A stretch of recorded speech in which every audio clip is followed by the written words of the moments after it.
Sadhu, sadhu, sadhu. Namo tassa bhagavato arahato samma sambuddhassa. Namo tassa bhagavato arahato samma sambuddhassa. Namo tassa bhagavato arahato samma sambuddhassa.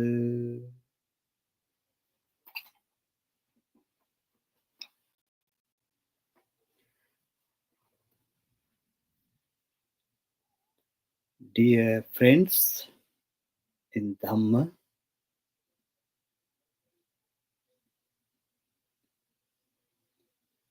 today also we are going to discuss an important topic related to Buddhism, Buddhist teaching, or Dhamma.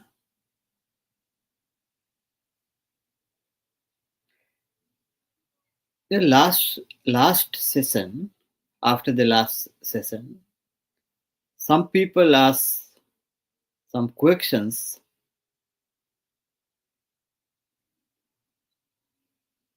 Then there are few people ask about some idea about the pessimism and optimism. Some ask is Buddhism pessimism or uh, optimistic religion. Then I was thinking about this because we need to understand that, especially people who study Dhamma or listen to Dhamma through English. This pessimistic concept and optimistic concept came from Europe, end of the 19th century. Actually, it is European idea because according to European religion and culture, there was this both idea, these ideas as a philosophy. They divide into two categories as a pessimistic and optimistic. We can see that this in same religion, inside of the same religion also we can see this divide. Both of these views were in one religion. That is the nature of the Western culture. The people who labeled the Buddhism as pessimistic religion also it was not a criticism or negative as a negative idea about Buddhism, because as example Schopenhauer or Nietzsche,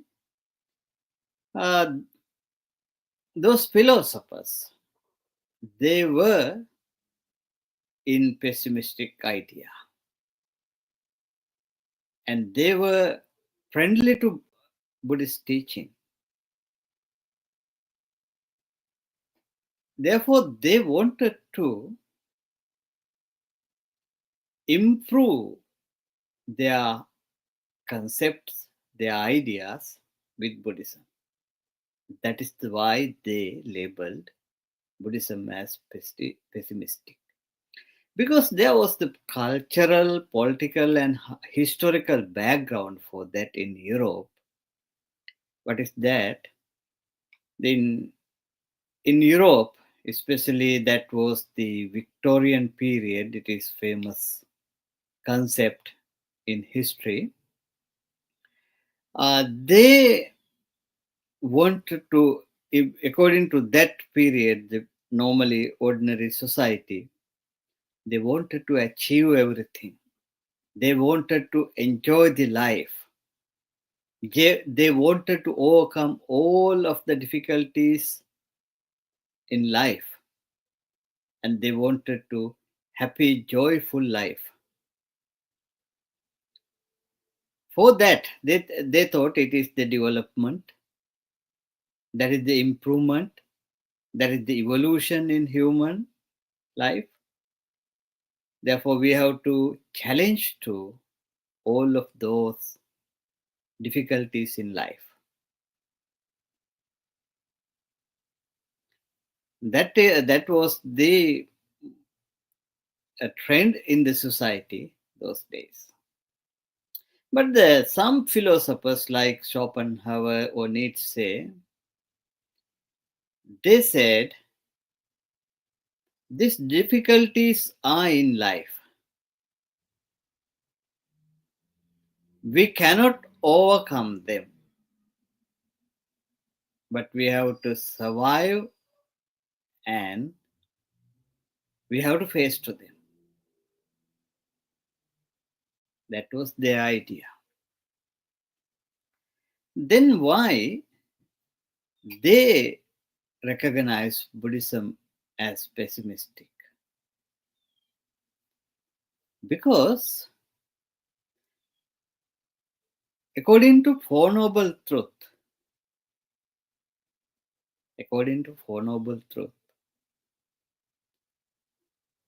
Buddhism explains or talks about suffering.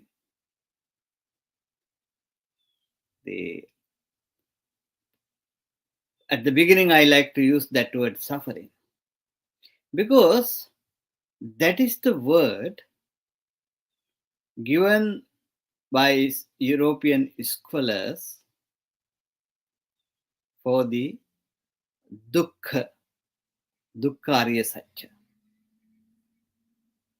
This word, the dukkha, they translated into English as suffering. Within this translation, it made big misunderstanding.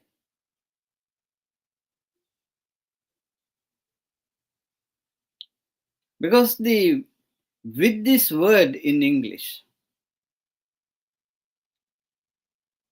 they used to say all of pains, physical pains, mental pains, sadness, sorrow, all of those experience they wanted to say with this word suffering, especially the physical pains.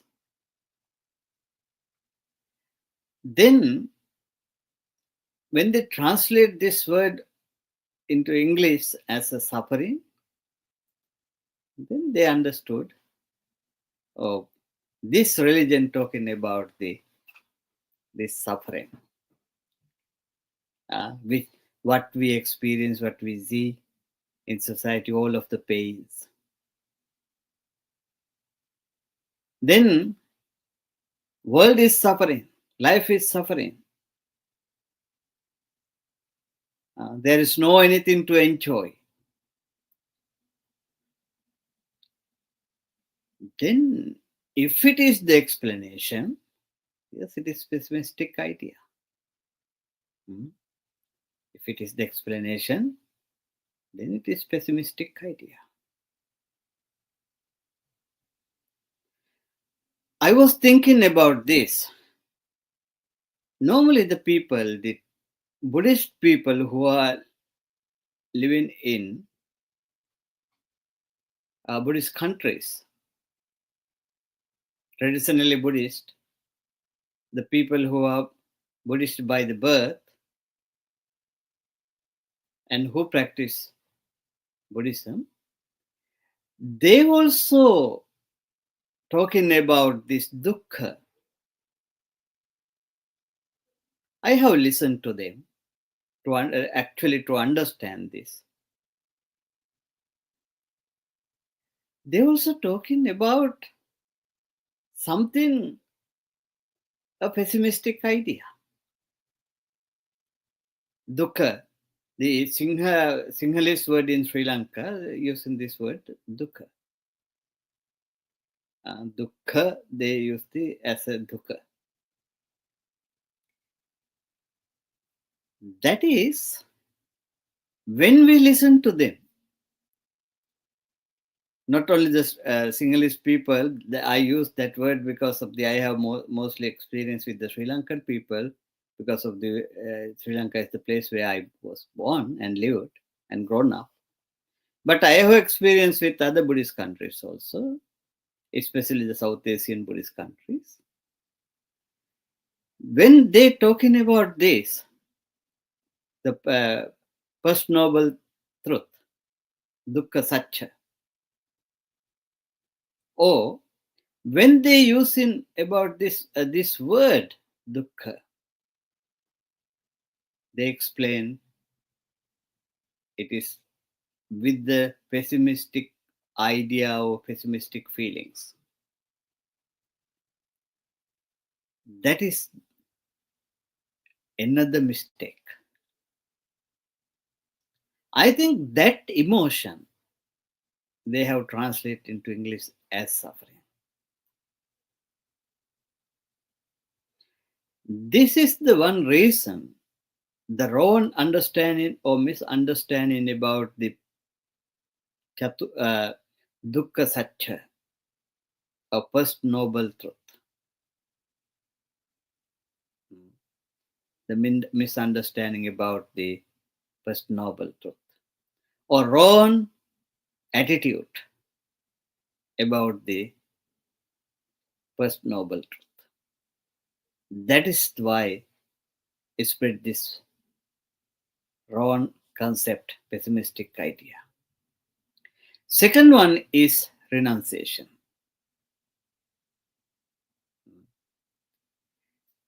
The people, mostly worldly people, especially in Western people, it was difficult to understand what is the Buddhist concept about the renunciation.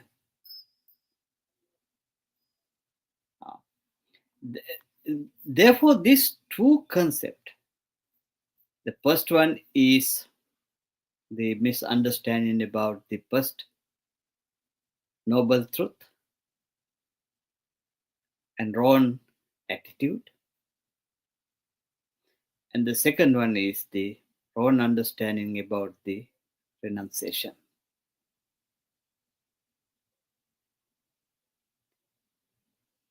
Now, we have to correct this. We have to get clear and correct understanding about what is this topic, the dukkha.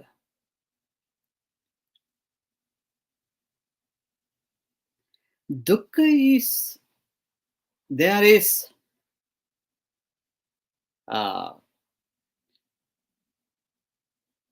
one dukkha, we can see the which the people talking about. Normally, society, the ordinary people saying dukkha or suffering, it is aging, sickness, social troubles, political troubles, economic troubles, poverty, education problems, economic crisis, war, struggles,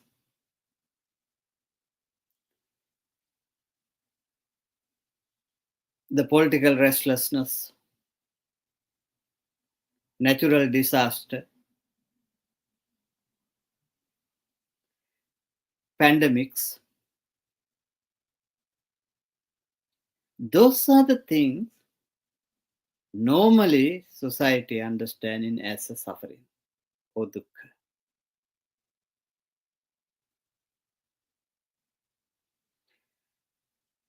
Otherwise, it is we call in Buddhism dukkha dukkha or normal suffering. We can say, I like to say it is normal suffering. Mm. Then second one is changings, the anicca. These changings are also take as a suffering to people. If the happiness changes, if the happiness change, then it is sadness. Aging, sickness, dying, there's a changings. Then people think that is impermanent. Happiness is impermanent. Therefore, there is suffering. Yeah. Because of their own happiness, their own joy, it is naturally going to change.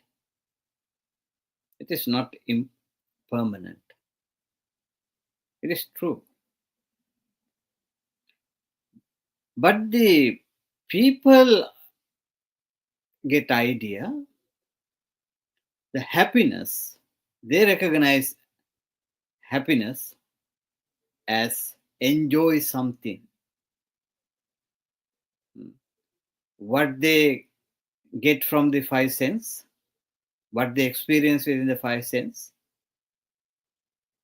then they think it is the happiness, that is the joy. Then they try to keep them continuously, permanently. Then it is naturally, it is nature of those things. They're going to change. They're not permanent, they're impermanent. Then they get unhappy and it is suffering, it is dukkha. Therefore, the changings of impermanent of this worldly primary happiness, we take it as a dukkha or unhappiness, difficulties, as unsatisfactoriness.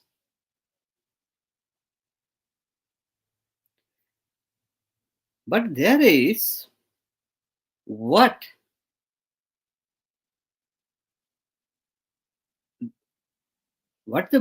is the Buddha talking about? That word is sankhara dukkha. Actually, it is we don't want to take it as a complicated thing. I like to say that in simple way,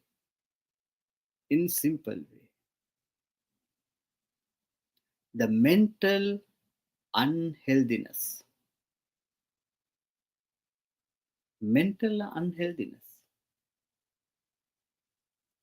because this defilements, klesa, means mental unhealthiness. As example, anger. Anger is not the healthy thing. It is unhealthy. It is our habit. That is the way we have trained our mind. That is our habit. It has come from past. It is unhealthy thing. This desires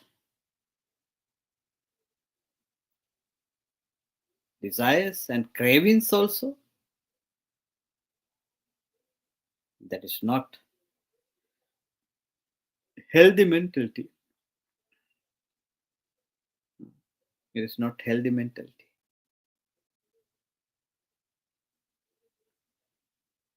Illusion, ignorance, ego, and this shaken mind, shaken mentality. All of those defilements means it is unhealthy mentality. Those are names for mental sickness. That is the thing we want to explain with this word dukkha, this unhealthy mind. That is the thing we wanted to explain. Then why we talking about this situation?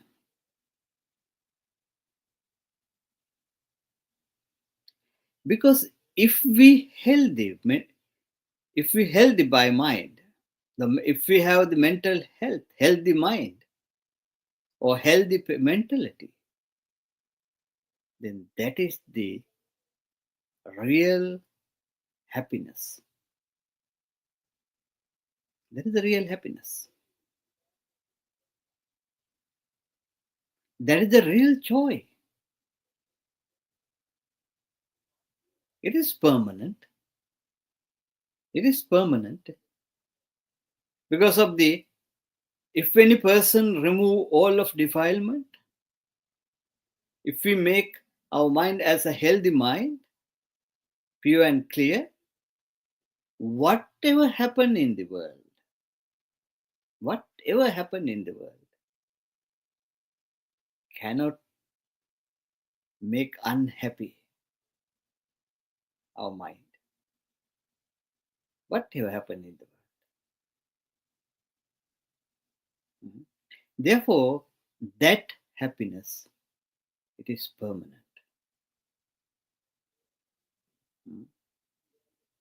And they can face all of the troubles in the societies. Then aging is not suffering for them. Sickness is not, physical sickness is not the suffering for them. Death also not the suffering for them. They experience happiness.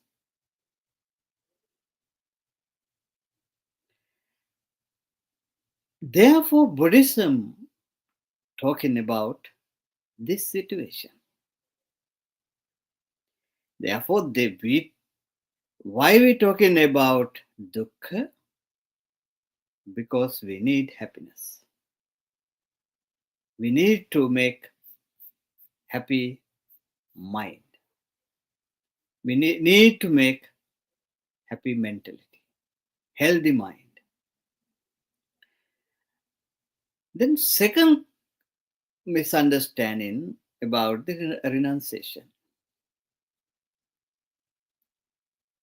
What is the renunciation in Buddhism?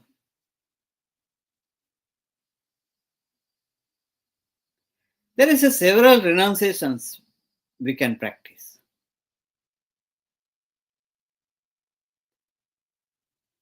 The first stage, we can remove or give up the belongings.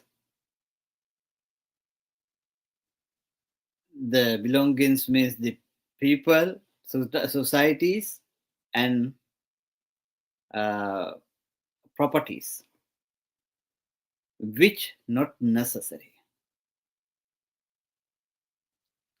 which not necessary. Because there is so many properties, belongings we have in our life, including people and some societies, clubs, communities, companies. We don't want, but they are with us. That things makes troubles, but those are with us. Then we can remove them, give up them, and we can keep whatever we need and important and helpful for the life. The things not to uh, destroy our happiness, we can keep them. The things which not disturb to us, we can keep it. Things and people, the society, communities. That is the one stage or steps of renunciation. And spend a simple life.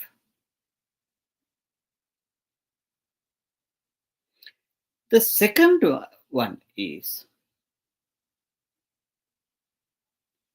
renunciation from the ordinary society and attain to the noble community. And attain to the noble community. The monastic life also noble community. It is not give up or ran away from the society. It is not the give up or ran away from the world. We join with a noble community. That's the meaning of that. Normally, in Buddhist literature, we use that word for the people who attend to monastic life. We use the pabbaji. Pabbaji or pabbajja. Pabbajja means the person who start a new path. The person who attain to new way. That is the meaning of the word, the pabbajja. Pabbajja, the who start a good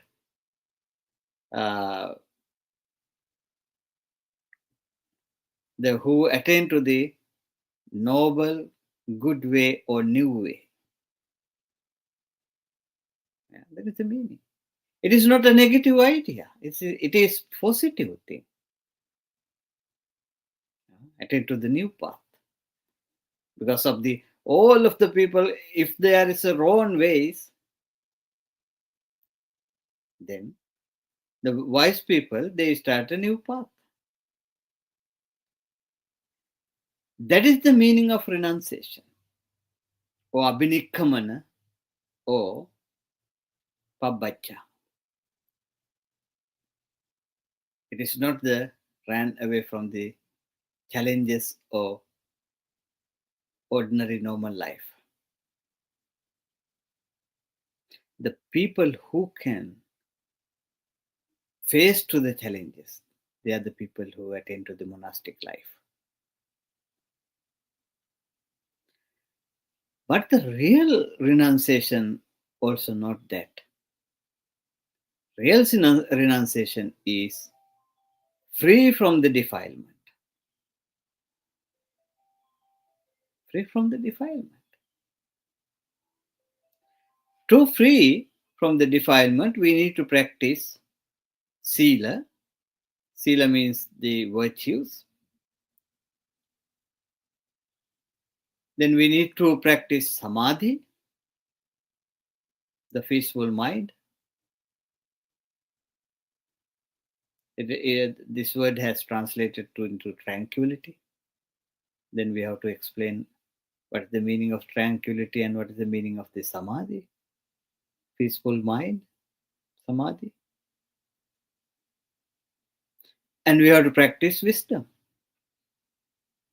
To, to achieve the wisdom, we need to remove defilement. Therefore, the real renunciation is free from defilement.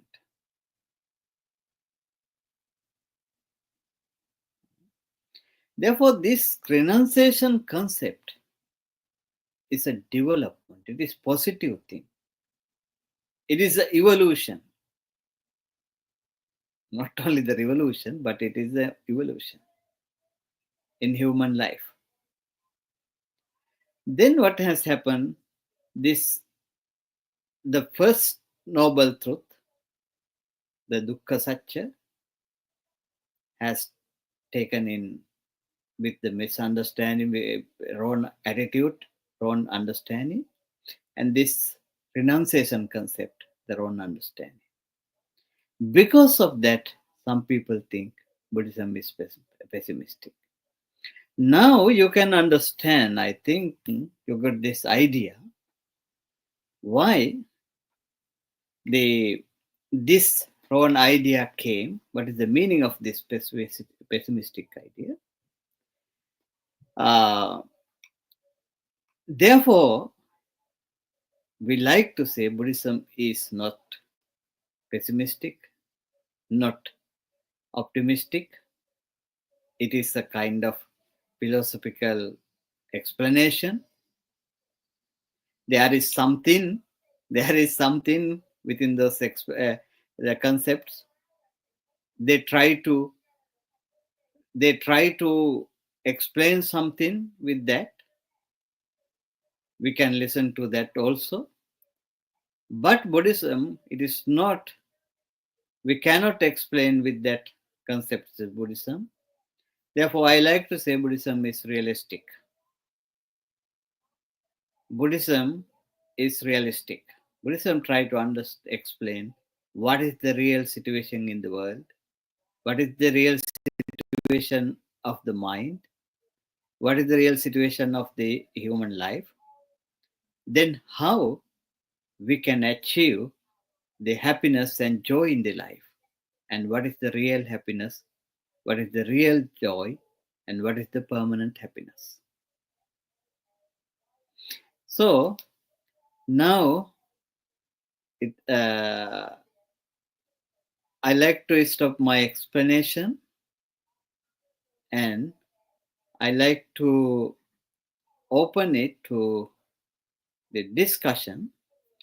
Before that, I like to say something uh, because of I mentioned it at the beginning because last session we talked about the Viruddhara Sutta, the questions from the sermon of the Viruddhara village, the people, that ordinary people, the society, they asked that question. According to that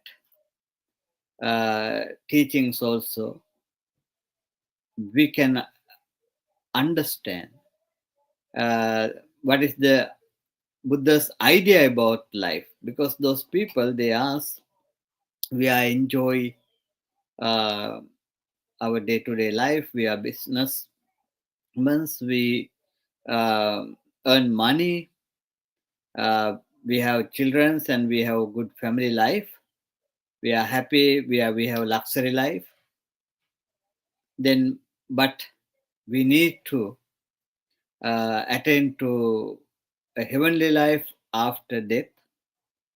Therefore they ask question from Buddha, uh, are there any teachings or opinions from you for our life, for our desires and willings? Then Buddha not didn't say anything about that, no, it is wrong. He accept that life, their lives, and he taught them how enjoy this life and how be in this life and attain to the nibbana or and heavenly life. Therefore, according to uh, Buddha teaching or according to Dhamma, also we can understand it is not optimistic or pessimistic idea. It is realistic idea. Then, if you have any questions or any ideas to add, to discuss or explains, also it is open to you. It is time to uh, discussion. Uh, I can see some names are here. Um, I don't know the. Maybe my pronunciations are wrong. Sudh S and Geeta Brown. It is nice name, but they are Western and Eastern name. Uh, Manil V. Smith Mehta. I think it is. Yes. Janaki Balasurya. Maria Noah Scotia. Richard. Isabel Aden. Uh,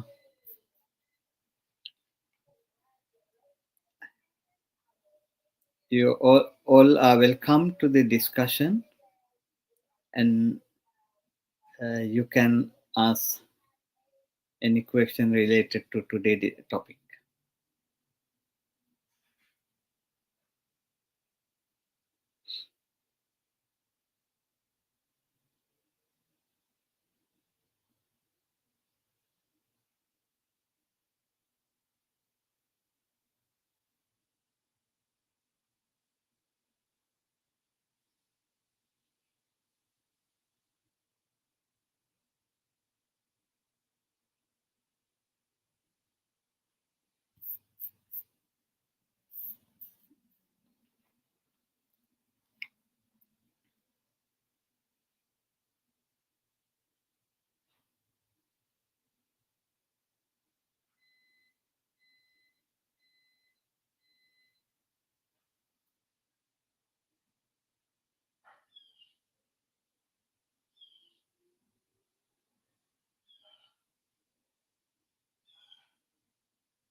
There's questions. Could the reason for dukkha be the blindness to reality? It is usually known as moha. Uh, the short answer is yes. Uh, because this dukkha, it is actually mental thing, psychological thing. According to uh, Pali language, we can say the manobhava. It is psychological thing. Then, because of this blindness or ignorance, illusion, those are the words we use for that in English, the moha. Because of moha, there is desires, bonds, attachments, clinging, their own views, everything comes. Then, with that mentality, because of those moha, makes the unhealthy mind or suffering or dukkha. That is why in Dhamma, always start against moha. In Buddhist practice, it is always start with the against moha. That is why it is come the mindfulness, sati, this mentality, the sati. Sati or mindfulness is opposite to moha. That is the tool remove the moha. If we are in mindful, if we are in sati, if we establish on sati, if sati become the nature of life, then there is no more ignorance. Then start the wisdom. Then people who are in wisdom, they can recognize the reality, they can remove all of the causes for the suffering or dukkha. Until there is moha or ignorance, anybody cannot remove the reasons of suffering, reasons of dukkha. Therefore, the important thing is we need to understand moha. To understand in moha and remove the moha, we need to sati or mindfulness. To remove ignorance, we need mindfulness. Without mindfulness, we cannot remove ignorance. Not only that, if there is ignorance or moha, there is no wisdom or mindfulness. Therefore, there is a big connection between these two things. Thank you for asking that question. The another question has come from the Sudh. Yes. Would you say that uh,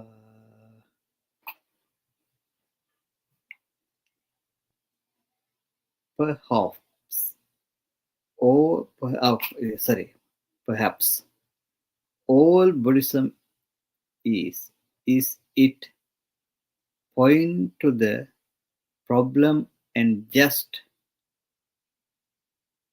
resolves it.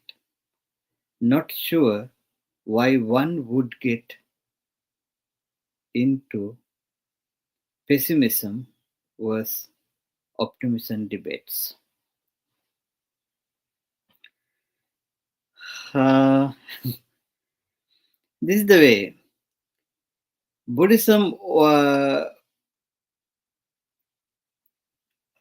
approach. We have different approaches. Directly, our approach is to make a healthy mind. That is meaning of that is make a mind without dukkha, without suffering. That is the direct approach to free from the defilement and make healthy mind.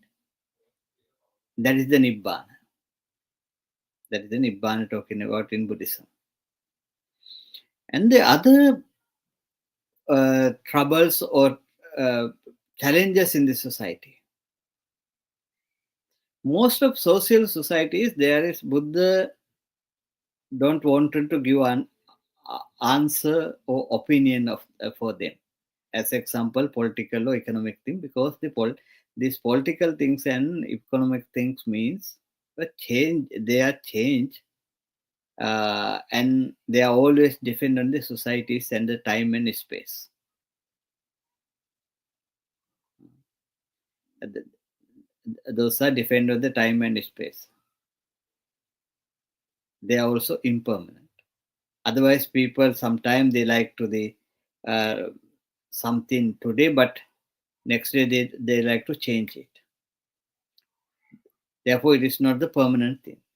Therefore, Buddha is not going to give the permanent idea or opinion about this uh, economical or political things in the society. But there is a real answer from the Buddha. Buddha says the people who are wise, the people who are free from the defilement, the people who are free from the suffering, or who have the healthy mind, healthy mentality, they can dissolve they can find the answer for the day-to-day troubles. Uh, that is the Buddhist approach for the society. Uh, then there is actually, I agree with that, there is no reason to go to this debate, pessimistic, pessimism optimism debate. There is no reason with Buddhism. Yeah. But unfortunately, the mostly the who study the Western philosophy, they still try to continue this concept. That is the trouble. Thank you for asking that question.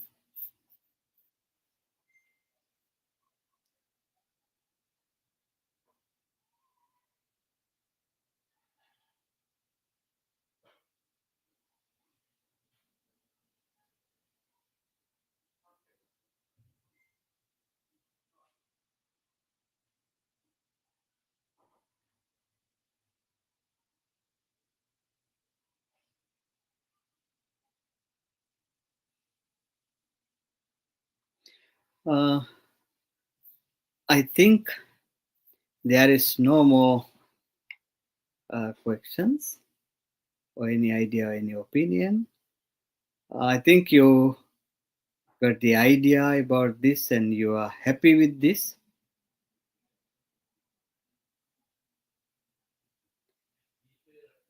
Uh, the question, if properly understood what dukkha is meant, isn't it stress we feel due to the changing nature of everything in this world? Then understanding is understanding this nature surely cannot be pessimistic.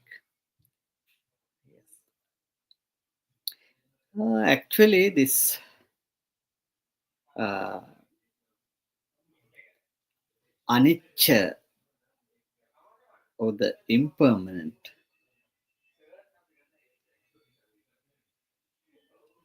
the when people lost their happiness or joy, something what they enjoy or they like, then say then they say, oh, it's gone or impermanent. Until they enjoy something, this they think it is permanent. Therefore, about this situation also they have, normally people have their own understanding.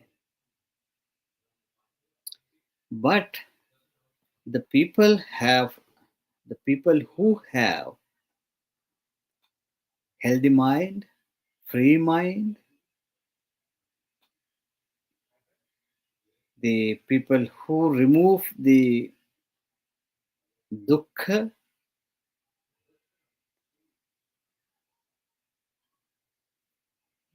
the people who understand the reality of the society, the reality of the nature, there is nothing to enjoy or nothing to be sad.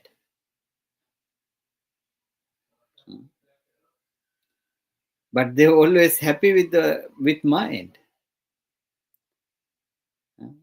Happy mind. It is happy mind, free mind. Because they understand, they have good understanding about the nature. As example, death. Death is nature. It also like something, the birth. Birth also nature, the death also nature. Then who have the clear mind, they can accept both of them with same mind. Therefore, I agree with that.